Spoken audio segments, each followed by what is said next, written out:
que estão presentes, né? Aos que irão nos acompanhar por 3 segundos, digo a vocês que Deus te ama muito. Aos que irão acompanhar por 10 minutos, 10 segundos, sempre digo assim: Jesus tem algo muito importante para te dizer. E quanto a nós, preciso dizer que sempre colocamos Deus em primeiro lugar. Estamos aqui porque renunciamos a alguma coisa, a algum momento de nossas vidas, para termos a certeza que Deus é o Senhor de nossas vidas, é o Senhor do nosso tempo e o Senhor de tudo que imaginamos ser bom, que Deus sempre é bom, sempre. Pediria que eu vi a Renata, não estou vendo mais, que o Hudson nos eleve a Deus, agradecendo essa oportunidade que para cada um de nós pode ser única. Então agradeça, que Deus também possa abençoar as pessoas que aqui não estão. Grandioso Deus, nosso Pai, está no céu, graças te damos, Senhor, pelas nossas vidas, pela vida de cada um aqui presente. Que o Senhor continue a nos abençoar, continue conosco no decorrer deste culto. Abençoe Clebson, que o Senhor possa abençoá-lo e que ele possa falar do que o Senhor colocou no seu coração. Abençoe também a sua família, que ela possa sentir a presença através do teu servo, sentir a tua presença, e que toda a sua família creia que o Senhor é o Deus Todo-Poderoso, o Deus que salva, o Deus que cura, o Deus que resgata cada um de nós, assim como resgatou cada um de nós primeiro. Muito obrigado também, Senhor, porque o Senhor nos fortalece a cada dia, nos fortalece com a tua presença, com o teu amor, com a tua benignidade, e que nós possamos a cada dia falarmos de Ti para quem não conhece, não Te conhece, não tem o conhecimento desse grande amor, que é o amor que o Senhor tem por cada um de nós, dando e entregando o Teu Filho amado Jesus Cristo para morrer por cada um de nós. Muito obrigado, Senhor. Eu oro a Ti como um ato de gratidão. Temos essa gratidão imensa por esse amor imenso que o Senhor tem por cada um de nós. E obrigado pela certeza e a esperança que temos em Ti. É assim que eu oro, em nome do nosso Senhor Jesus Cristo. Amém. Esse é um dos temas que me causa de grande reflexão. Falar de amor, principalmente nas cartas aos Coríntios. Tem um termo que nós usamos muito na questão da administração, na psicologia, que é chamado de dissonância cognitiva. Isso é um termo um pouco complexo, mas de fácil entendimento. Às vezes nós criamos pensamentos sobre certas coisas e esses pensamentos nos levam a acreditar que aquele pensamento é o correto. Você que está aí ao lado do seu irmão, pegue na mão dele e cumprimente, aperte assim a mão do seu colega. Aos que não estão, imaginem. Apertaram, não é? Eu pergunto para vocês assim: levante o braço quem sentiu. Você sentiu a sua mão ser apertada? Sentiu a mão do colega? Sentiram? Todos sentiram a mão do colega? Se eu falar para vocês que vocês não sentiram, vocês iriam acreditar? Sentiram? Assim, ó, sentiram a mão do colega? Eu garanto a vocês que vocês não sentiram. Ó, agora faça o seguinte: levanta as mãos assim. Agora aperte as suas mãos. Você sentiu a mão do seu colega? Exatamente. Então o que foi que você sentiu? A sua mão ser apertada, não é? Então você não sentiu a mão do seu colega. Você sentiu a sua. Você não sentiu. Então muitas vezes a gente tem essas experiências e levamos para a nossa vida. E acontece exatamente isso com 1 Coríntios, ao livro de Coríntios. Quando nós chegamos no capítulo 13, que fala de amor, acredito que todos nós, quem tem mais de um ano de igreja, certamente já passou por essa experiência. Que é em casamento, a gente escuta, não é? O 1 Coríntios 13 fala que a questão do amor é em noivado, nas raríssimas bodas de prata, nas mega raríssimas bodas de ouro. Eu não vou me atrever a falar de platina. Hoje é muito complicado falar nesse tempo todo. Mas na realidade, quando Paulo escreve essa carta aos Coríntios, ele não estava direcionando exatamente nesse sentido. Não é que ela não possa ser usada nesse sentido, mas é uma das coisas que a gente tem que atentar muito. É o contexto em que o autor direciona a sua mensagem. E nesse que a gente fala para a questão de 1 Coríntios, era porque aquela igreja estava numa situação muito problemática.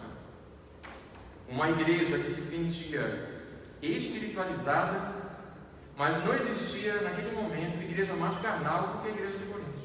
Não existia igreja mais carnal do que Coríntios. Agora, é impressionante, isso acontece com todos nós. É que nem eu sentia a mão do colega apertar a gente. Quando a gente vive na carnalidade, nós nos sentimos espiritualizados. Nós nos sentimos espiritualizados, plenamente espiritualizados. E eu digo, é tão plenamente que nos torna cegos. Nós ficamos cegos. Ficamos cegos para tudo. Temos aquele atraso em analisar realmente o que está acontecendo. Só observamos falhas nos outros. Deixamos de ver as próprias falhas em nós. Paulo tinha passeado, tinha fundado a igreja em Corinto. Ele retorna, vai para Éfeso. Passou 1 ano e meio fora. Foi o suficiente para a igreja demandar. Suficiente para a igreja demandar. Existiam alguns irmãos chamados Estéfanas, Fortunato e Acácio. Hoje seria assim: mandar um zap para o Paulo e dizer: olha, vem aqui que a situação está problemática. Está muito complicada aqui. Ninguém entende aqui, ninguém se entende. Aqui há uma questão da moralidade muito baixa. Ninguém se entende mais com ninguém respeita ninguém. E se faz necessário entender um pouco do contexto do que era essa cidade de Corinto. Era uma cidade, vamos dizer, que havia aproximadamente 500 mil habitantes. Desses 500 mil habitantes, 2/3 eram de escravos. 2/3 eram de escravos. E ela ficava a uma distância de 60 quilômetros de Atenas. Atenas era referência. Até hoje ainda é para os que gostam da filosofia. Lá estava Sócrates, Aristóteles, Platão. Então, grande parte viveram em Atenas. 60 quilômetros era a distância. Aos que moram em São Paulo, seria a mesma coisa que dizer Atibaia, Campo Lindo Paulista, Cubatão, Jundiaí, Mogi das Cruzes, Santa Isabel e São Roque. Era essa distância que ficava. Outra, era uma cidade portuária. Todos nós sabemos aqui, em próprio São Paulo, Santos, então é um local que passam bastante pessoas. Muitas pessoas passam por esses locais. Muitas etnias, é o negro, é o branco, é o asiático. Então a cidade de Corinto também passava por essas experiências. Era muita gente diferenciada. de todas.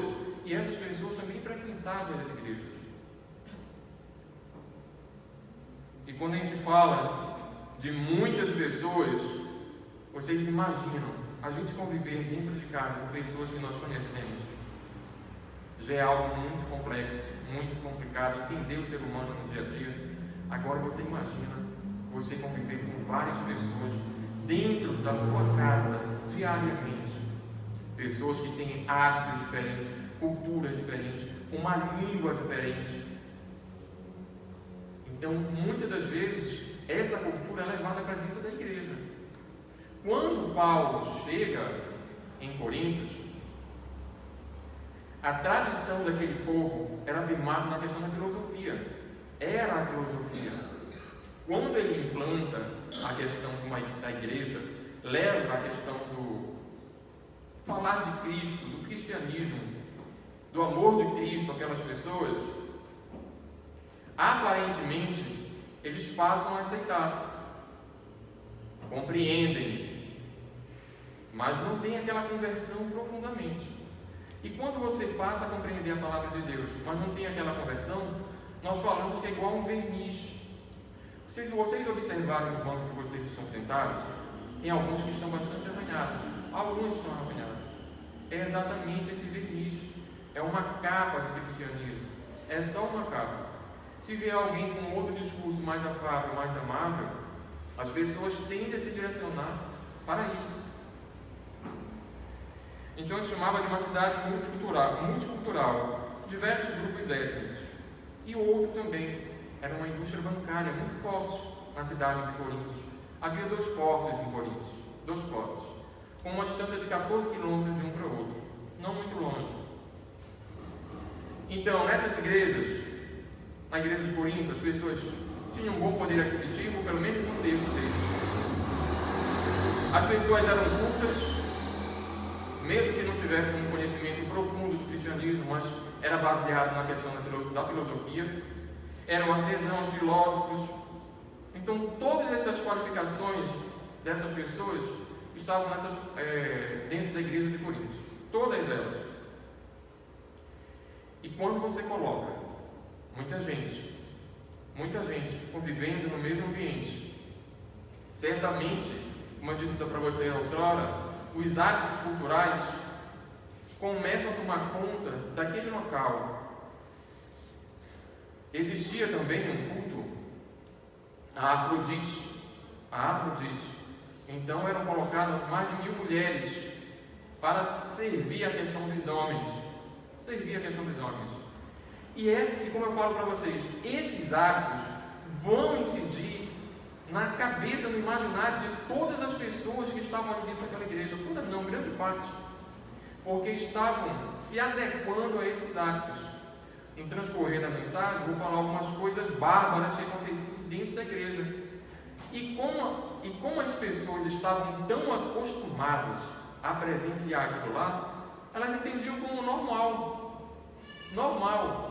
Hoje nós também temos esse hábito de confundirmos o que é normal e o que é cultural. Porque, olha, o normal, eu nasci com aquilo, Agora, a questão do cultural, eu passo a me adaptar àquilo lá, é o comum. Então, para eles, era natural que esses fatos acontecessem. E a igreja era conivente com essa situação. Faziam vista grossa. Não se importavam com o que estava acontecendo. Aí, se dentro da igreja essas situações aconteciam e as pessoas que estavam lá tomavam aquilo como natural, vocês imaginam as pessoas que estavam fora da igreja. Aí que era comum mesmo.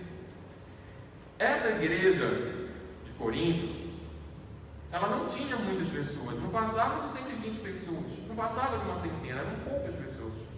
A gente tem ideia, quando fala de Corinto, que era uma igreja gigantesca. Não era não, era uma igreja bem pequena. Era uma igreja que falava muito de espiritualidade, mas era uma igreja muito carnal. Havia pouca espiritualidade. E quando tem muita carnalidade, tem muita questão do carnal dentro da igreja, há uma exaltação das pessoas. Elas começam a se exaltar. esqueceram do amor fundamental, que é o amor de Cristo. Então, o que é que aflora dentro de uma igreja que tem muito? Se você pega a carta aos Coríntios e vai pegando os outros livros de Tessalonicenses, Efésios, você vê que Paulo, ele fala da questão do amor nos outros livros, mas ele não fala aqui do amor presente nas igrejas, nessa igreja de Coríntios, porque lá se exaltavam os dons. Era dom para todo lado, todo mundo tinha que ter um dom. Todo mundo, para entrar na questão de igreja de Coríntios, era um dom. Era o dom de falar línguas, era o dom da música, era o dom da pregação, mas ninguém falava do amor. Então tinha divisões muito diferentes de hoje. Os grupinhos dentro da igreja, era um grupinho de Paulo, era um grupinho de Cefas, então era grupinho para tudo que era lado dentro da igreja. Agora, amar um ao outro foi esquecido em algum momento. Ainda tinha outro, o grupo dos espiritualizados. Esse é o mais problemático aqui. Esse é o mais problemático. Acredito que não tem muito isso nas nossas igrejas. É aquela pessoa que... Esse grupo é relatado aqui no livro de Coríntios. Ele fala assim: eu só sigo a Cristo, não sigo a liderança da igreja, não obedeço a liderança da igreja, porque isso daí está errado, eu só quero seguir a Cristo. Eu falo isso, que coisa complicada, né? A liderança da igreja eu não sigo. Então esse grupo era um grupo de espiritualizados, que se sentiam espiritualizados.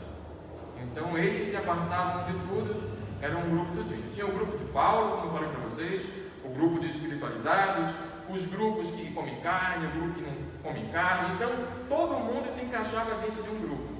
Agora só não tinha o grupo dos que amavam. Não existia esse grupo dos que amavam. Não existia. Na cidade de Corinto também, antes não, na cidade existia as pessoas que adoravam os deuses lá, o Poseidon, deus dos mares, prestavam, como falei para vocês, culto a Afrodite, deusa do amor. E o Império Romano também era muito inteligente, dominava a questão de Coríntios, então utilizava a religião para manipular a questão da população. Então tinha tudo isso nessa questão da cidade de Coríntios, todas essas coisas. E como eu falo para vocês, quando as pessoas estão muito direcionadas à carnalidade, ela não consegue diferenciar o que é profano e o que é sagrado. Não consegue diferenciar, não tem a sensibilidade. Quando Deus não é o centro da tua vida, eu não consigo diferenciar o profano e o sagrado. Dentro dessa igreja, alguns probleminhas que aconteciam, não é? Lá em 1 Coríntios 5, de 1 a 13, fala de um enteado que ele convivia com a própria madrasta dentro da igreja. Dentro da própria igreja, o enteado convivia com a própria madrasta. Alguém falava? Não, ninguém falava, ninguém se atrevia a falar. Mas que coisa estranha isso, né? O enteado, mas Cleberson, eles não conheciam a palavra? Calma lá. A gente vai lá para o livro, lá para o Pentateuco, lá em Deuteronômio 20, 22, que era abominável você dormir, ou então você ter uma relação com a mulher de seu pai. Era condenável isso, condenável. Certamente Paulo sabia disso e havia falado, mas as pessoas não deram muito valor a isso, não deram muito valor. Então a gente passa a não ter limite, a gente deixa de ter a questão da consciência firmada na palavra de Deus. E os coríntios, eles tinham isso como uma marca. Não sabiam diferenciar o que era de Deus e o que era do ser humano. Sabia que era um prazer. Hoje de manhã a Camila falou muito bem da questão do hedonismo. É isso realmente, a questão do hedonismo. É o prazer hoje, é o prazer amanhã, é o prazer depois da manhã. É o prazer pelo prazer.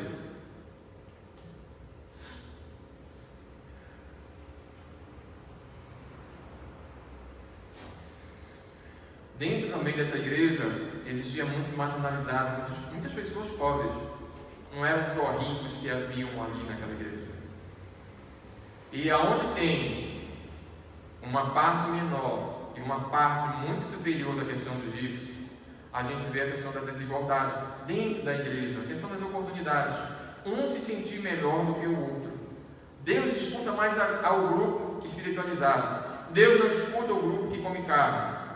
Deus escuta melhor os que são profetas. E tudo isso, aqueles irmãos lá que eu falei para vocês no início, Fortunato, Acaico, Estefanas, falaram para Paulo: ó, a coisa está ruim, está acontecendo isso na igreja. Paulo estava em Éfeso, então Paulo vai escrever uma carta, aliás, 2 cartas, mas a mensagem está centrada nessa primeira carta.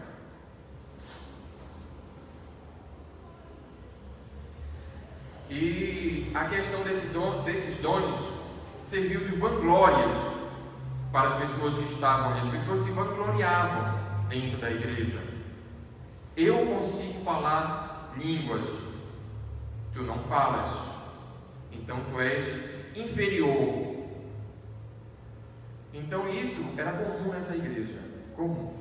Aí eu digo para vocês, como é que uma igreja pode crescer com tanta indiferença, com tanta desigualdade? Não cresce, não cresce, ela fica estagnada.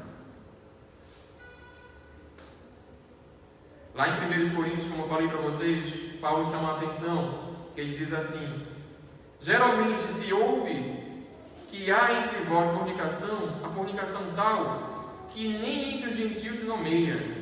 Como é haver quem possua a mulher de seu pai? Era tão alarmante essa situação para Paulo, que ele chegou ao ponto de dizer: essa situação não ocorre nem fora da igreja. Não conseguia ver de tão ruim que era essa situação dentro da questão da igreja.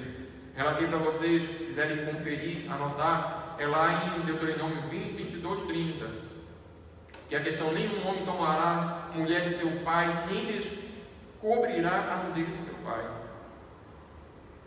E em Coríntios 3,16, Paulo fala assim: não sabeis vós que sois o templo de Deus, que o Espírito de Deus habita em vós? E eu fico muito preocupado, acredito que os irmãos também, quando a gente não tem mais a sensibilidade de saber o que é certo e o que é errado. A gente não sabe tolerar o limite do irmão, as deficiências dos irmãos, e saber que nós também somos limitados. Hoje, de manhã, eu estava falando com um colega, fiquei muito feliz de ter vindo aqui à igreja, eu gosto muito dele, tenho orado bastante por ele, gosto muito mesmo. E ele falou assim: não, mas esses microfones, alguns estão velhos. Aí eu disse para ele: não, os microfones não... Ele falou que é só da idade, não é? Não era a questão basicamente do microfone. Ele disse assim: mas eu estou velho. Aí eu disse para ele: não, rapaz, tu não estás velho. Velho só está quem nasce pronto. Velho só está quem nasce pronto. Você pega uma geladeira. Casa da minha mãe tinha uma geladeira bem velha, era colorida, era vermelha. Casa da minha avó tinha uma que era colada à porta com uma liga, daquela de bicicleta, que amarrava do lado para a porta não cair. Então aquela geladeira era velha, porque ela nasceu pronta, e que nasce pronto envelhece. Agora, o ser humano, ele não é velho, ele não envelhece, ele amadurece. A cada dia ele vai aprendendo. Então hoje, cada um de nós somos o melhor de todo o nosso tempo passado. Eu sou a melhor forma da minha vida hoje. Eu sou o melhor de toda a minha vida. Por quê? Eu trago comigo um aprendizado. Então eu aprendo constantemente. Então esse é o aprendizado. Ninguém nasceu velho. Ninguém, só as coisas. Só coisa. O ser humano não. A gente amadurece. Quando a gente traz para a questão lá de Coríntios, eles tinham a ideia que eles já estavam prontos. Mas quando veio as primeiras dificuldades, eles não sabiam diferenciar. Eles já tinham a ideia que eles já eram seres completos. Paulo fala para eles: mas meu amigo, não está faltando nada, por que vocês estão tão inflados? Por Por que vocês se livram tanto de si e esquecem a questão dos outros? Vocês não conseguem nem olhar o que está acontecendo dentro da igreja? Tem uma palavra que nós chamamos de ateísmo prático e inocente e útil. Hoje nossas igrejas estão formando bastante esse tipo de pessoas. Gravem bem esse nome, ó. Ateísmo prático. Um ateu prático. Mas o que é esse ateu prático? Ateu prático é igual à igreja de Corinto. Não que esse termo existisse lá. Esse termo ele é contemporâneo, ele não é tão antigo. Mas hoje nós diríamos isso. O que é esse ateu prático? O ateu prático é que vê a situação errada, mas ele não chama atenção, ele se acomoda. Para ele tanto faz. Venho para a igreja no domingo. Nós tivemos um mês agora que realmente muitas pessoas certamente tiveram uma experiência dessa em casa, então em algum lugar, podem confirmar, ou com um amigo, ou com um colega.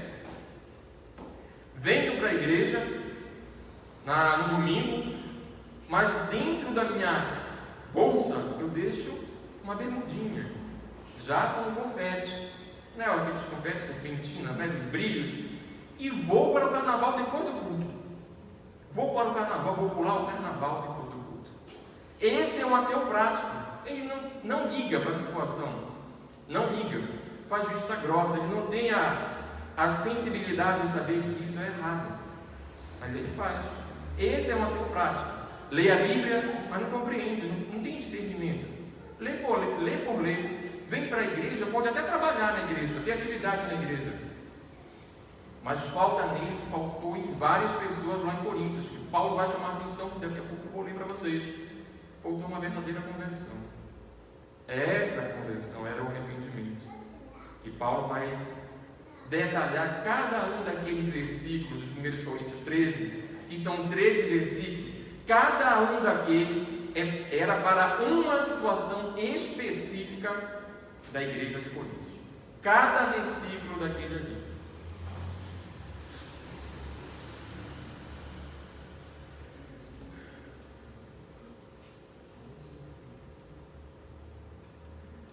Um grande problema também que acontecia lá era a questão da lealdade. Lá no capítulo de 1 a 4, eles dedicavam muito, como eu falei a vocês, a pessoa. A gente chama de culto à personalidade. Culto à personalidade. Quem fazia bastante isso era nos regimes comunistas, nos regimes fascistas, os nazistas utilizavam muito isso. Adoravam a imagem, Hitler, Stalin, Lenin. Então todas essas pessoas eram idolatradas. E isso acontecia também no tempo da igreja de Corinto. Eu sou seguidor de quem? De Paulo. Eu sou seguidor de quem? De Cefas. Então havia diferenciação. E aonde é que está Cristo aí nessa história? Aonde está? Acontece muito isso. É a adoração da pessoa, é a personificação daquele indivíduo. Mas aonde entra Deus? Aonde entra Cristo? Fica fora de tudo, fica fora. E algumas pessoas gostam. É por isso que a gente vem falar, a gente diz que toda honra e toda glória deve ser a quem? A Deus. Olha, eu estou aqui, mas não está lá, eu já não estou mais. O que é essa vida secular perto da eternidade? Muito. É uma fração de segundos. Entenda que só a Terra tem mais de 4 bilhões de anos. O que é a nossa vida? Vamos falar de Deus, é muito pouco. E a situação é tão complicada na igreja de Corinto que até a legitimidade de apóstolo de Paulo foi questionada. Tudo que vocês imaginarem de situação ruim acontecia na igreja de Corinto. Todas as situações aconteciam lá. Questionavam. Paulo relata lá em 1 Coríntios 9, ele declarou, fez lá, o enviado de Cristo para falar do amor de Cristo ao povo de Corinto. Esse povo não se ligava muito a isso não. O grupo que fazia oposição a Paulo, o grupo de Cefas, o grupo dos espirituais faziam uma oposição e não ligavam muito. Queria que Paulo saísse de lá, que Paulo se evaporasse. E uma das coisas também que ocorre muito é a questão do espírito faccioso. Como eu falei, brigavam por pouca coisa. Como se o ato, como eu falei para vocês no início, de comer carne, me coloque em condições melhores do que eu não comer carne. Então isso influenciava as outras pessoas da igreja. Ah, você não tem muita espiritualidade porque você se alimenta de carne. Já se viu uma coisa tão pequena? Não é assim que nós somos também?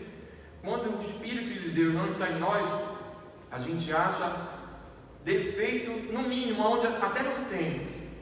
Até onde não tem, a gente acha problema. Procuramos esse problema.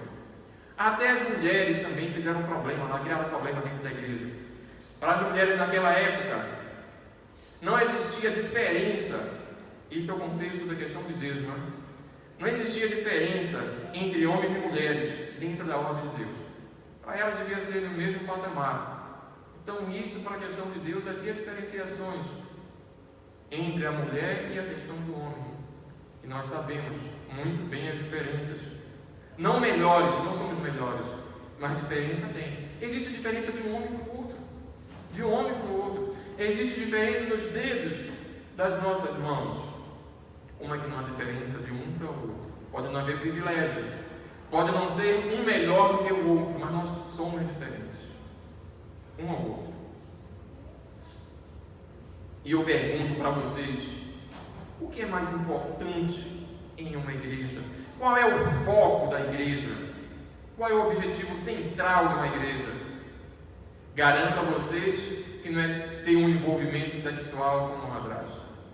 Não é eu me sentir espiritualizado. Não é eu deixar de respeitar o pastor da minha igreja, a liderança da igreja. Garanto a vocês que certamente isso faz muita falta, e fez muita falta na igreja de Corinto, muita falta.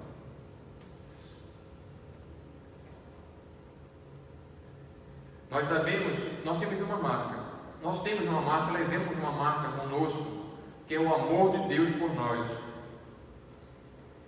E nós chamamos esses dons, são os frutos do Espírito em nós. Lá em Gálatas 5 retrata muito bem isso. Que esses dons que nós temos, realmente, são frutos do Espírito, não são nossos. Não são nossos. E a própria mensagem, em 1 Coríntios, fala: dons só existem na terra. Ninguém vai ter dom no céu. Ninguém vai ter dom no céu.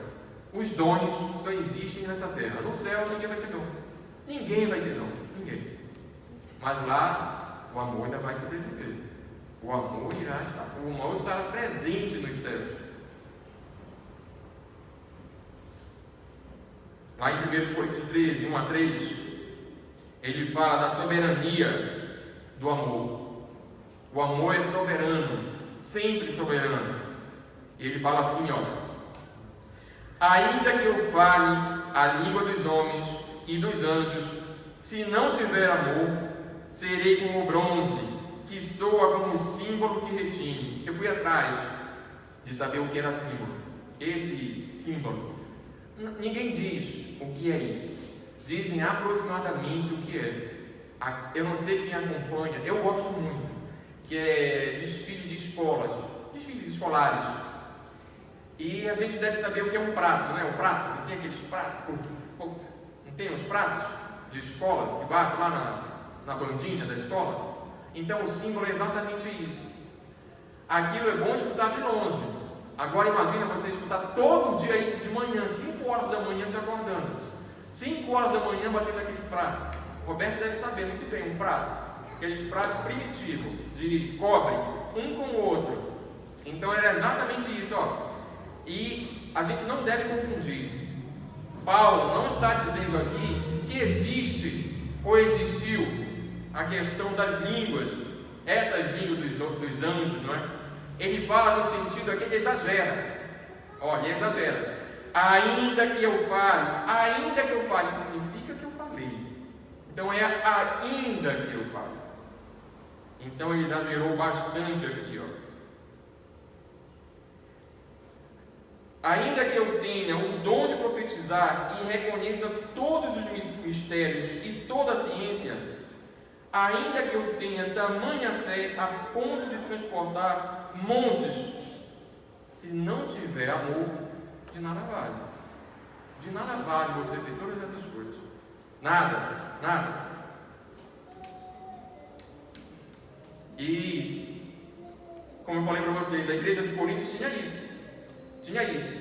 Eu sou melhor do que você porque eu falo línguas. Você não fala, então eu sou melhor. Aí Paulo diz: epa, está errado. Não adianta tu falar, meu amigo, 50 idiomas. Pega um avião agora, você vai lá para Guarulhos, pega um avião, desce lá em Londres. Lá você falar inglês. Aí você vai lá para a China, você vai falar mandarim.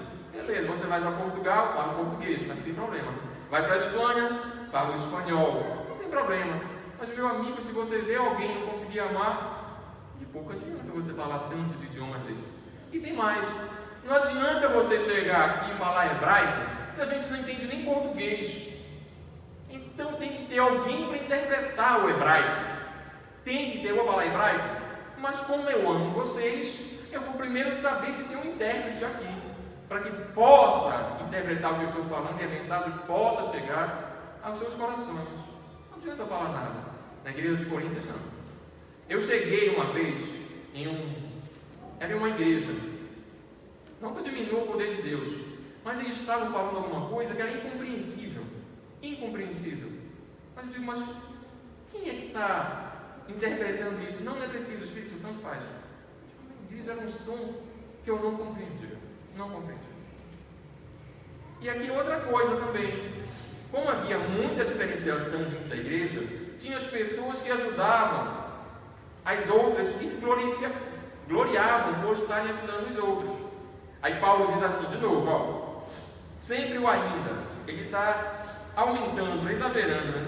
Ainda que eu distribua todos os meus bens entre os pobres, e ainda que eu entregue o meu próprio corpo para ser queimado, se não tiver amor, nada disso me aproveitará. Meu irmão, não adianta você vir para cá, tem uma cesta bem ali atrás, tem uma cesta ali, você faz a sua compra, tira alguns alimentos e coloca ali. Todo mês, coloque lá, pode trazer um fardo todo mês, trazer uma saca de 60 quilos, não é tudo que você imaginar. Uma saca de 60 quilos de arroz, de feijão, você pode trazer 2 arrobas de carne, pode trazer lá, cada arroba com 15 quilos. Mas, meu irmão, se você vê o seu colega necessitado aqui de uma palavra, um pedido de oração e você vira a cara, é comum isso, é comum e constrangedor. Você fala com o irmão, mas o irmão que está atrás, você não tem muita amizade com ele. Você desvia o olhar, mas todo mês você coloca lá o alimento. Todo mês, mas não fala com o seu irmão. Que ele disse alguma coisa que você não gostou, você evita o irmão. Então acontecia muito isso na questão da igreja de Corinto. Os grupos separados, 4, certamente deve haver mais, mas a Bíblia relata mais isso. O grupo de Paulo, o grupo de Cefas, o grupo lá dos que comem carne, o grupo dos espirituais. Então havia mais, mas os centrais eram esses. Então esse demonstra a questão da soberania. Não adianta você fazer todas essas coisas, mas se você não consegue amar, não consegue amar. Agora Paulo vai dizer aqui para nós, naquele contexto lá, o que era o amor. Dizer, olha, o amor ele é soberano. Vou dizer para vocês, isso aqui é a soberania do amor. Agora nós vamos compreender o que é realmente o amor, porque vocês são muito carnais. Vamos entender o que é o amor, porque aqui ninguém está compreendendo isso. De que adianta, como eu falo para vocês, insisto em dizer, para que tanto dom, para que tantos dons, se o que te falta é amar?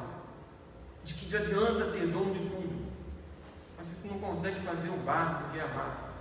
Aí Paulo, escutem só, vou dizer para vocês, ele falando lá em Corinto, escreveu a carta e diz, o que é o amor? Aí ele diz, o amor é paciente, é benigno, não se ufana e não se ensoberbece. Ensoberbece, isso aí. Agora, quando a gente fala de paciência, essa é uma parte delicada para todos nós. Essa é uma parte muito delicada. Quando eu digo o amor é paciente, ele está dizendo assim, ó, paciência que o que acontece conosco no nosso dia a dia. Querem ver alguma coisa? Quem aqui, eu acredito que todos nós somos educadores, eu defendo isso, todos nós somos educadores, ensinamos em nossa casa, ensinamos para as pessoas que convivem conosco. Certamente, tem alguns que têm mais facilidade para aprender as coisas. Todos nós temos facilidades, só que uns têm mais do que os outros. As inteligências, elas não são uma só, não são uma, são várias. Há uma multiplicidade de inteligência. É inteligência para matemática, é inteligência cognitiva, é inteligência para a prática de esporte, inteligência para todos. Então eu não posso avaliar todos pelo mesmo parâmetro, pela mesma régua. Então, a pessoa que tem facilidade na questão de cognição, a questão da linguística, aprende fácil a interpretar um texto. Tem outros que têm uma dificuldade enorme, mas tem outros que têm uma facilidade enorme para construir um prédio desse. Coisa que os que têm facilidade para a linguística não compreendem. Então, nesse momento, a gente tem que ter paciência em acompanhar o tempo dessas pessoas. Quando as pessoas, alguns idosos, têm um pouco mais de dificuldade para aprender certas coisas, mas nós sempre temos a habilidade de aprender. Nós só deixamos de ter essa capacidade ou por uma questão de um processo de enfermidade ou pela morte, mas todo dia nós aprendemos. Então a paciência é isso, é você ter compaixão com o outro, entender o tempo do outro, ter paciência com ele, não se aborrecer com ele. Já viu construir um pastor em 4 anos? Ninguém constrói um pastor, o pastor não é feito em 4 anos, só indo para o seminário. O pastor tem que ter vivência em uma igreja. Perguntem para um médico, se vocês o conhecem, se em 5 anos ele aprendeu tudo na vida. Não, vai ter que ir para o hospital, tem que ter paciência com o aprendizado. E com um advogado, a mesma coisa. E com todas as outras profissões é assim. Não existe nada rápido, nada acelerado, nada. A carne humana é cega pelo tempo cronológico. O Espírito Santo enxerga a eternidade. Então nós estamos, como eu falei para vocês, ninguém nasceu pronto. Nós estamos em formação. É por isso que tem a necessidade de compartilharmos esses momentos na igreja, esse aprendizado que nós temos aqui, seja de manhã, seja de tarde, seja no culto de oração, seja pelas redes sociais. É uma oportunidade que nós temos de aprender a palavra de Deus e compartilhar, e sermos pacientes com isso, não se aborrecer com tanta facilidade. Quando a gente fala o amor é benigno, ele fala assim, ó, não é só a bondade, é você ter o Espírito Santo dentro de você, é o Espírito viver em você, você compreender que você tem limites, mas que o Espírito Santo é ilimitado em amar.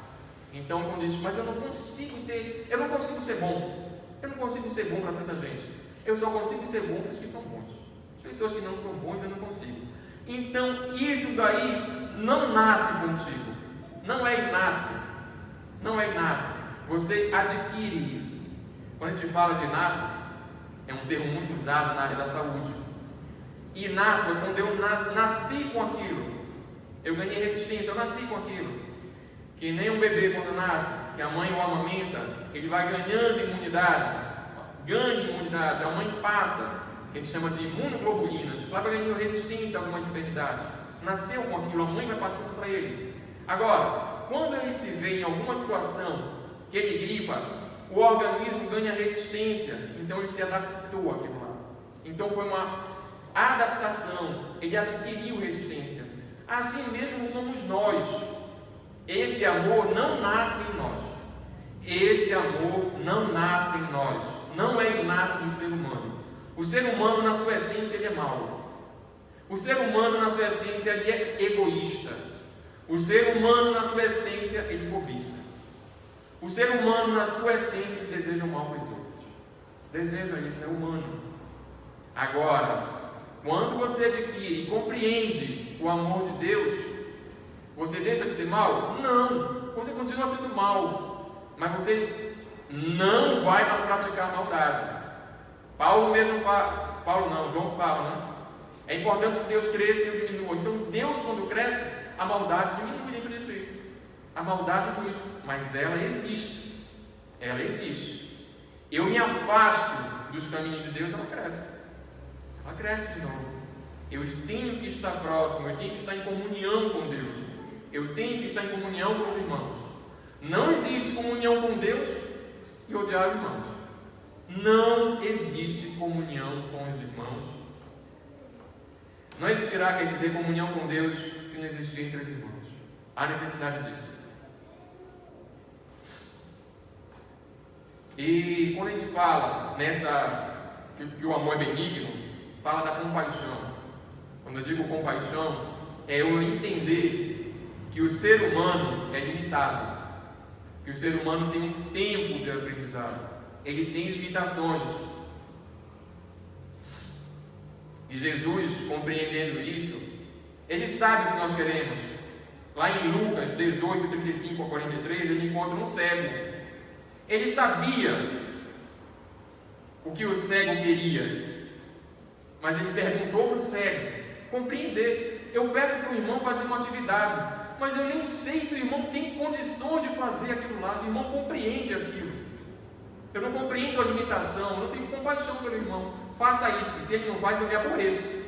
Eu me aborreço porque ele não fez dentro dos padrões que eu imagino, do perfeccionismo. Jesus chega com o cego e pergunta: o que queres que eu faça?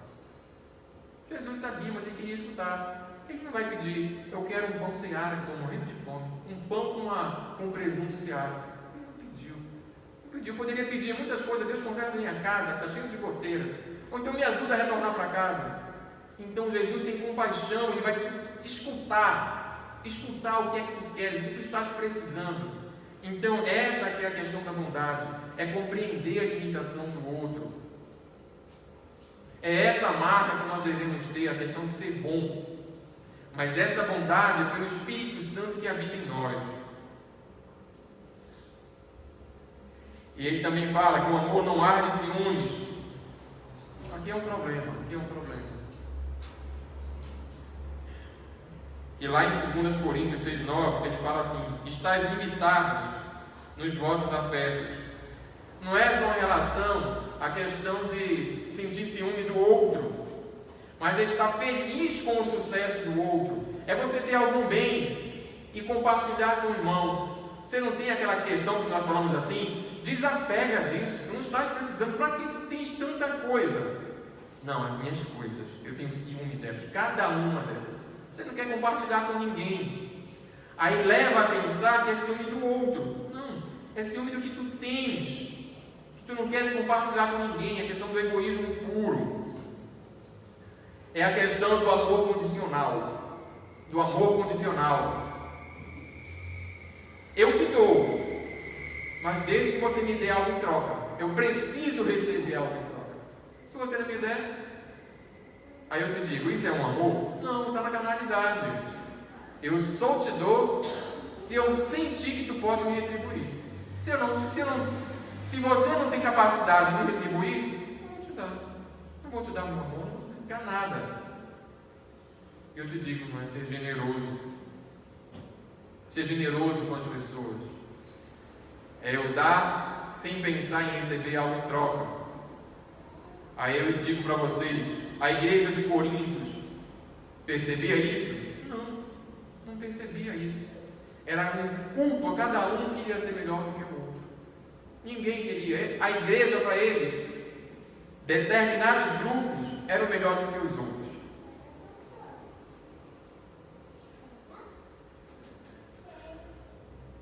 E aí um ponto estratégico também na igreja de Coríntios, ele fala assim: o amor não se ufana. Esse é um problema.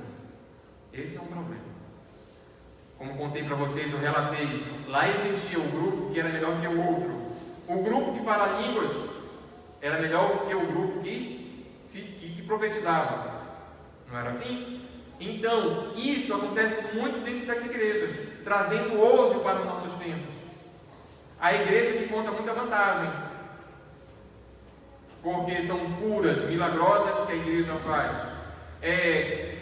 Cura milagrosa na segunda, na terça. São todos os tipos de cura naquela igreja. A minha igreja fala línguas. A minha igreja, ela é renovada. A tua não é, vocês não falam línguas.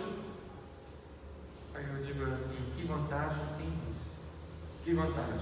Problemas que aconteciam em Coríntios, que também acontece hoje. Contar vantagem dentro da igreja. Na igreja tem uma banda maravilhosa, melhor do que todas as outras bandas. Ninguém é igual, ninguém tem uma banda igual a nossa. Gente, que banda é essa? A honra e a glória para Deus. Não é a questão da banda. Então o amor também não se ufana.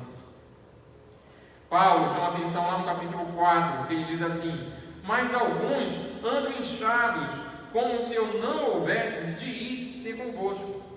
O grupo se sentia tão cheio de si que não era necessário nem Paulo ir lá. Paulo, deixa a bola com a gente. A gente resolve tudo isso aqui sem que tu venhas para cá. Pode ficar em Éfeso, que a gente vai solucionar tudo isso daqui. Pode ficar aí. E quando a gente faz o bem, a gente não precisa colocar no Instagram. A gente não precisa colocar no Facebook. Doei X para uma pessoa. Doei X para uma pessoa. Coloca lá, tira uma foto ao lado dela e expõe aquela pessoa. Então, a gente não se ufana. Então, isso é amar. Olha, amar não arde ciúmes, é bondoso, é paciente, é benigno. E não é vaidoso. Não é vaidoso. Olha só Paulo dizendo no capítulo 4, lá no versículo 20.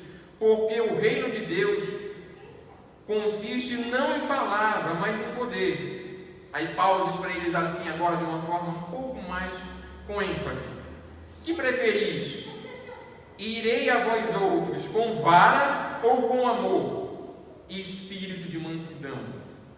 Então ele deu essa alternativa para eles. O que vocês querem? Que a gente já aplique uma coisa mais enfática, ou que eu venha com a questão do amor e o espírito de mansidão? Então, a vaidade, ela nos cega. A vaidade nos cega.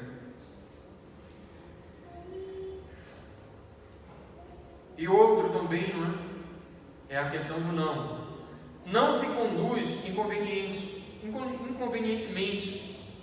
Lembra que eu falei para vocês que lá, o cidadão lá da igreja estava tendo uma relação com a madrasta nessa igreja. Então esse versículo aqui, Paulo vai chamar a atenção deles. Olha, meu amigo, cada um versículo desse daqui era Paulo, acredito, dando uma chicotada em cada um deles, dando com vontade mesmo, para que eles pudessem aprender. Olha, como ele diz: tu queres vara ou com amor e espírito de mansidão? Então cada uma dessas daqui era para que o povo pudesse aprender o que estava acontecendo. Agora, Paulo em momento algum usou a ira. Paulo não se irou. Imagina que essas situações ocorram dentro das nossas igrejas e você falar de amor. Só uma pessoa orientada, inspirada profundamente por Deus chega a um patamar desse. Falar de amor. O que é que a gente faz no momento desse? Xinga logo. Xinga logo, então exclui. Eu não te quero aqui, vou te dar uma confusão, pode sair. Saia. Não te quero aqui. Vamos montar um grupo, vamos ter uma votação, vamos colocar para fora. Paulo não fez isso. Paulo disse: vamos conversar, vamos colocar aqui a questão do amor. Vamos falar do amor. Não procura os próprios interesses. É assim: o que é meu é meu. A igreja é minha. Eu digo assim com aquela palavra bem forte, não é? A igreja é minha. A igreja não é minha. A igreja é de Deus. Ninguém aqui nessa igreja, ninguém, garanto a vocês, posso registrar em cartório hoje mesmo, hoje, daqui a 100 anos vai estar aqui. Mas eu garanto, tenho fé em Deus que essa igreja vai continuar, esse templo vai continuar. Mas nenhum de nós estaremos aqui. Eu não posso te dizer que essa igreja é minha. Eu estou aqui de passagem, e muito rápido. Muito rápido. Mas esse templo aqui vai estar. Garanto a vocês, nem que seja com um ou dois membros, vai estar. São 76 anos servindo a Jesus Cristo. Nós temos, graças a Deus. Muitos dos fundadores, vocês podem olhar para o lado, não estão mais aqui. Tentei entrar em contato com alguns familiares, estou fazendo uma luta enorme para encontrar algum desses fundadores, né? Se vocês tiverem, por favor, me mandem um zap. Aí eu digo, eles não estão aqui, mas nós estamos aqui, dando sequência ao que eles fizeram lá. Assim mesmo somos nós, estamos aqui, dando sequência a muitos que virão depois de nós. Então está aqui, ó. Não procura seus próprios interesses. Lá naquela igreja, cada um procurava seus próprios interesses. Era cada um se sentindo melhor que o outro. Eu procuro o outro, saber se eu vou ter lucro. O outro é um investimento para mim. Ótimo. Vou investir naquela pessoa, vai me dar um retorno. Vou pagar a faculdade, vou pagar um ensino fundamental, um ensino médio, ou uma universidade, vou aguardar o retorno daquilo lá. Quem ama não faz isso. Quem ama se preocupa se aquela pessoa está feliz ou não. Parece chacota, mas esse é o sentimento que nós devemos ter. Que aquelas pessoas se sintam felizes. E não se vai dar lucro ou não. Na igreja, os irmãos estavam processando um ao outro. Chegou lá, de vez de ter uma reunião com os irmãos, falou: não tolero isso dentro dessa igreja, vou te levar para a justiça. É lá que eu quero ver tu cantar se tu tem direito. Vai lá, canta lá com o juiz. Tu não está dizendo que tu tem direito? Agora eu estou dizendo para vocês. Não eram pessoas estranhas. Eram pessoas que conviviam dentro da igreja. Imaginar a questão do Roberto com a Camila, está insatisfeito. Olha, Camila, eu vou te processar e agora? Tu danificou isso daí, eu não quero não. Não quero que tu reponha não esse valor, vou te processar, não. Vou entrar com um processo na justiça, porque tu quebrou, ainda vou pedir danos morais. Dentro da igreja, isso é. Dentro da igreja. Dentro da igreja de Corinto acontecia isso. Era irmão processando irmão. Ninguém conversava mais. Ninguém conversava. E um outro também não se enfurece, não fica fora de controle. Aqui é que a gente diz assim, não é? Eu nasci assim, vou morrer assim. Se a pessoa pisar no meu calo, vai ter que me ouvir. E eu não vou poupar a palavra não. Eu vou falar tudo que eu tenho que falar, porque eu não tenho papo na língua. Não é assim que fala? A pessoa fala para o outro com raiva, fica chateado. Eu não ligo. Aí a gente fala assim, eu nasci assim, vou morrer assim. É uma personagem do Jorge Amado, que é a questão da Gabriela. É o complexo de Gabriela. Eu nasci assim, vou morrer assim. Goste de mim quem quiser, quem não goste, está ali a porta da casa que possa sair. Então tudo se aborrece. Tolerância zero. Perfeccionista, não tem. Se eu peço, como falei para vocês, eu peço alguma coisa, a pessoa não entregou como eu quis, eu me aborreço com aquela pessoa. Xingo aquela pessoa, não tenho tolerância com aquela pessoa, não tenho paciência. E eu digo para vocês, aonde é que está o amor?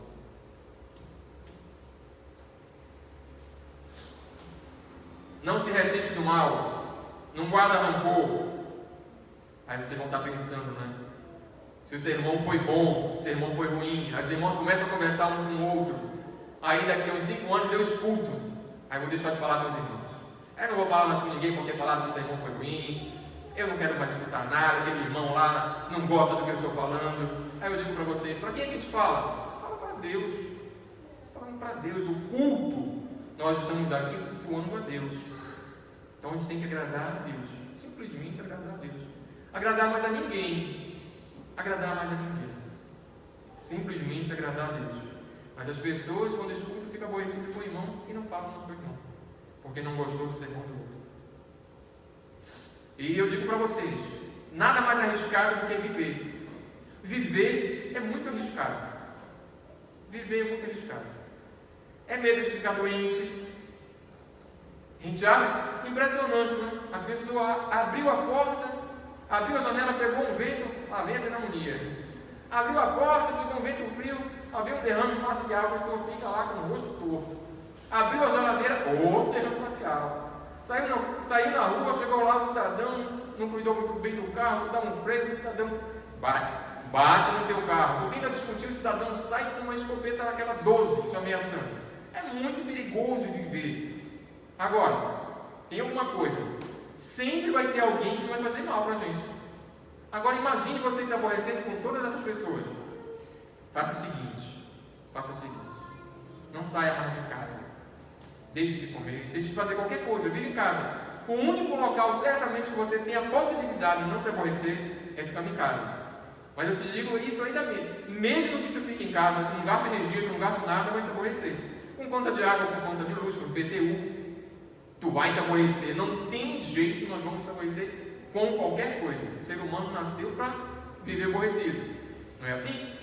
Mas quando o amor cresce em ti, que Deus está lá, está no teu coração, você diz assim: isso não vai crescer em mim. Por mais que esteja em mim, mas não vai crescer em mim. Porque eu deixo de viver. Se eu ficar aborrecido com tudo que acontece em mim, eu vou deixar de viver. Eu não tenho condições. Não dá para viver. Certamente você vai infartar. Ou você vai infartar, ou você vai ter um AVC. Não passa disso. Não dá para você viver se aborrecer. Até a tua pressão arterial se altera. Tudo se altera. Tudo. Até as pregas no rosto aumentam. A gente fica tão aborrecido, com cara fechada. Fica igual o rosto de cachorro bulldog, toda engelhada, com tanta raiva. Falou, me aborreci, fica fechado. E eu te digo outra coisa: amar é atitude. Todas essas coisas nós temos que ter atitude em colocar isso. Não é um sentimento, não é só o sentimento que a gente tem essa ideia. O amor é um sentimento que não é assim? Não tem uma poesia? É assim, mas não. O amor que fala aqui, que Paulo está mostrando para a gente, é atitude em ser bondoso, é atitude em ser paciente, é atitude em não ficar zangado com qualquer coisa. E isso são atitudes que nós devemos tomar. Outro também: não se alegra com a injustiça. Eu não fico feliz com o sofrimento dos outros, com as pessoas passando necessidade de fazer vista grossa acontecendo dentro da igreja. Nós devemos ser sinceros. Se algo está errado, meu irmão, isso está errado. Não é porque o irmão tem um grande dízimo que eu vou ficar calado vendo o irmão fazendo coisas ruins dentro da igreja. Meu irmão, isso está errado. Se meu irmão não quiser ouvir, eu chamo outro irmão. Vamos lá falar com ele: olha, continua sendo errado as tuas atitudes dentro da igreja. E se o irmão não quiser ouvir, eu chamo o irmão para a igreja inteira. Mas a gente não deve fazer vista grossa com o sofrimento, com as injustiças que as pessoas cometem dentro da igreja, fora da igreja. Jamais. A gente deve detectar as injustiças que estão acontecendo, se manifestar, tomar posicionamento. Eu não concordo com isso. Ainda tem gente que diz que a gente não julga. A gente julga sim. A gente julga os atos, a gente avalia os atos. Deus avalia os nossos atos. A gente avalia os atos das pessoas. Sofremos com isso. Julgamos. E devemos ter sempre em mente: na medida que a gente julga, a gente vai ser julgado. Mas não significa que a gente não julga. Não significa que a gente não avalia as pessoas. Deus nos ama e nos corrige. Se Deus nos corrige, é porque Ele nos avalia constantemente. Quem ama tem alegria com a verdade. Não importa, eu vou me alegrar com a verdade. Não me alegro com a injustiça, mas me alegro com a verdade. Diga com a verdade, você vai me fazer muito feliz. Por mais que eu venha a chorar com a verdade, mas seja verdadeiro. Cristo nos exalta isso. É sim, não existe meio termo. Se você está com meio termo no teu coração, certamente não é de Deus. Não fique chateado, diga a verdade, seja coerente, se alegre com ela. Essa alegria que a gente vê no mundo, ela é secular. A alegria secular é viciante, é que nem assistir um jogo de futebol. Espero que o Corinthians tenha ganhado hoje. A gente fica feliz, seu time ganha. Amanhã, depois da manhã, passou a alegria. Você vai ter que ir novamente. Que nem carnaval. Futebol tem que ter outro resultado positivo, é uma Copa. Carnaval tem que ter um ano, outro ano.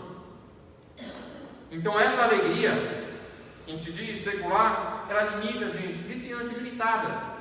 Diferente do amor que Deus coloca nos nossos corações. Que a gente sente a tranquilidade, a paciência, a bondade florescer dentro de nós. E a gente diz assim, não é? O amor tudo sofre, tudo crê, tudo espera, tudo suporta. Isso daqui não é para que a gente tenha misericórdia não, porque realmente tudo suporta. Por quê? Porque Deus suporta, não é que eu suporto. Eu não suporto nada. Nós somos seres limitados.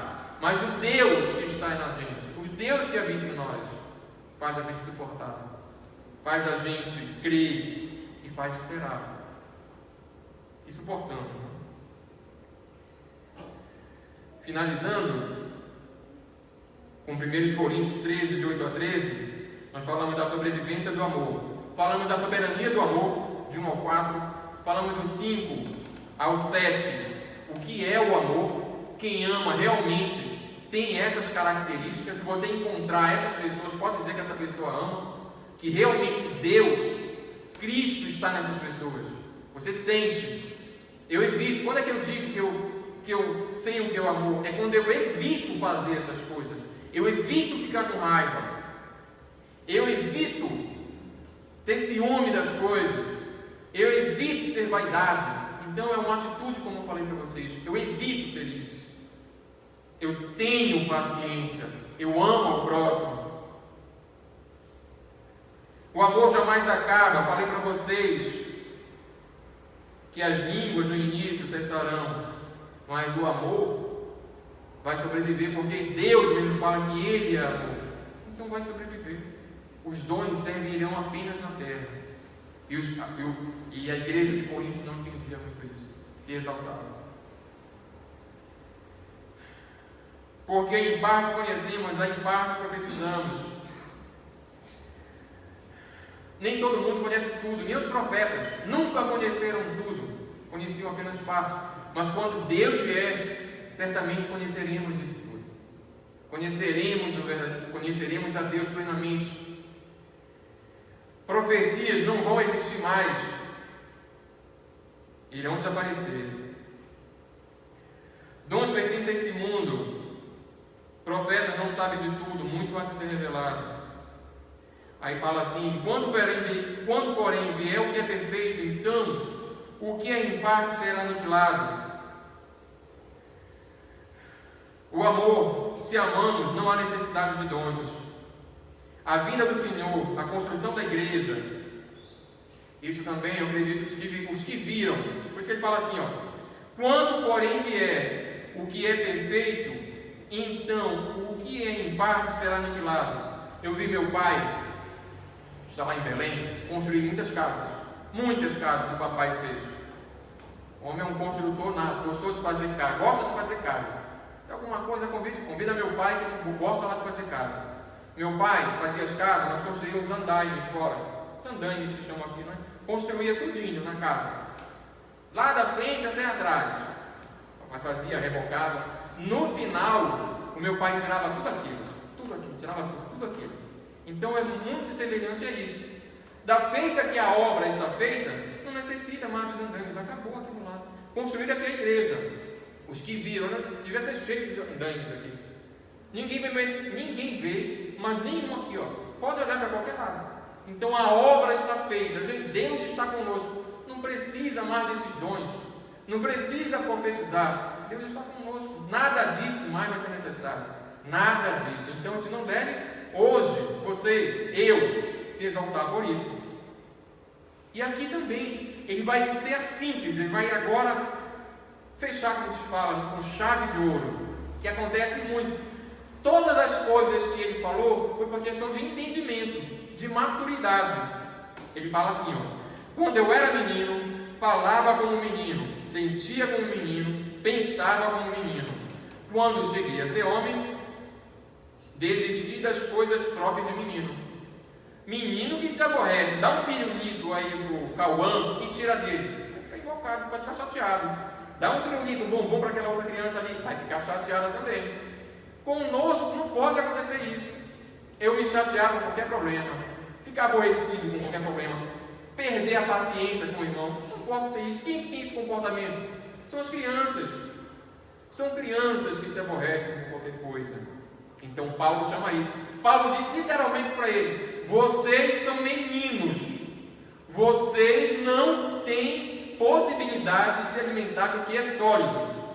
Para vocês, colostro, leite materno, porque vocês se aborrecem com nada, com muito pouco. Vocês têm vaidade acima do limite. Salomão já falava que tudo era vaidade. A igreja se preocupa com coisas infantis. E lá no 12, porque agora vemos com espelho, obscuramente, então veremos face a face. Agora conheço em parte, então conhecerei como também sou conhecido. Aí eu fui ver esse espelho. Certamente todas vocês, principalmente as mulheres, devem ter um espelho em casa, né? Mas na época de Paulo, era um espelho muito precário. Era um espelho de bronze, um espelho de metal. O espelho que vocês têm hoje aí, todo mundo tem, passa no carro, passam aí pela rua e vê em lojas, carros. Ele foi inventado em 1840 na Alemanha. 1840. A época de Paulo, que ele está falando isso daqui, é lá no primeiro século, entre 45 e 57, olha, depois de Cristo. O espelho que nós vimos hoje foi em 1840 na Alemanha. Então é isso que ele está dizendo, que a gente não consegue ver. É uma sombra daquilo lá. A gente não consegue. Mas veremos face a face. Então é essa o prazer que nós temos.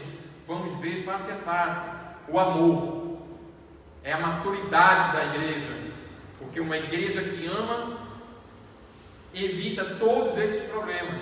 Antes de criticar, ela cultiva esse amor. E amor, eu não sei quantos gostam de planta. Eu sou fascinado por planta. Fascinado, gosto de todas as plantas, gosto muito de planta. Gosto muito. Queria que a Camila gostasse também mais, que nem a mãe dela. A mãe dela é apaixonada por planta. Então toda vez, minha mãe também é. Gosto muito. Agora, plante e não regue. Plante, nem cactos sobrevive.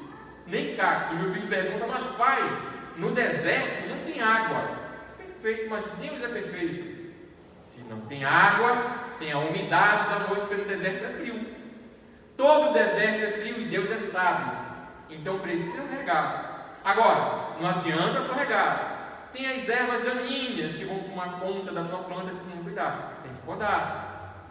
Tem que cortar lá para que ela possa crescer. E quando ela frutifica, você vai podando para que dê mais frutos. Assim mesmo é a igreja. Passa por isso. E só faz isso quem? Quem ama. É a capacidade de amar, de ter sensibilidade. E agora eu finalizo. Eu agradeço o amor dos irmãos por mim. Agradeço muito. Lá no 13 diz assim: agora, pois, permanece a fé, a esperança e o amor.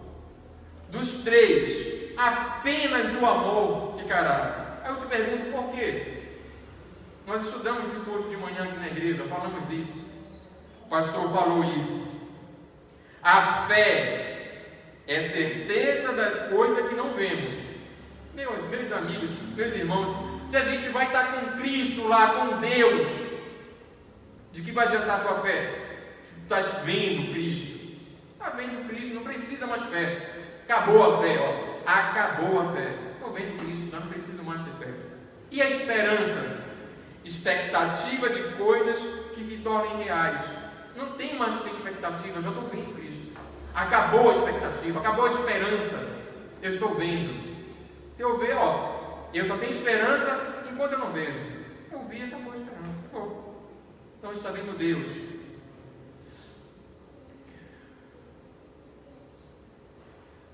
E terminando a mensagem, quero dizer para vocês do fundo do coração, temos que ter isso profundamente em nossas vidas. A certeza que precisamos amar.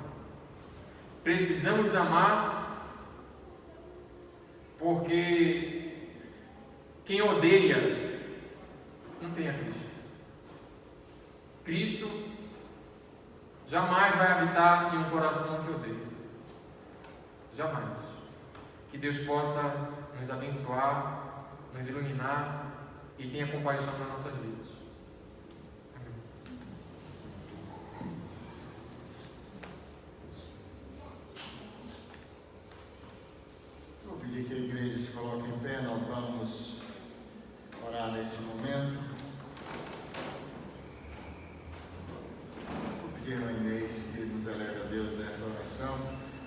após a oração da irmã Maria Inês, o pastor interpretará a bênção apostólica, teremos o conjúdio e assim estaremos nos despedindo. Obrigado, Senhor, por mais esta pregação que a tua igreja trouxe essa noite. E a tua palavra sempre está nos advertindo no nosso dia, para que possamos, Senhor, ter o nosso coração puro e o desejo de amar os nossos semelhantes. Porque na tua própria palavra diz: aquele que não ama teu irmão, ele é mentiroso. Nós não queremos, Senhor, passar por mentiroso, mas queremos que o Senhor renove a cada dia o nosso coração, para que possamos estar cumprindo a tua palavra. E para que, Senhor, nós possamos também até viver melhor com os nossos semelhantes, com nossos irmãos, com a nossa família. Não se agradecemos por isso, Senhor, por essa mensagem maravilhosa que veio esta noite na tua casa. Que teu Espírito Santo possa estar nos convencendo de tudo isso que foi falado hoje, para que possamos estar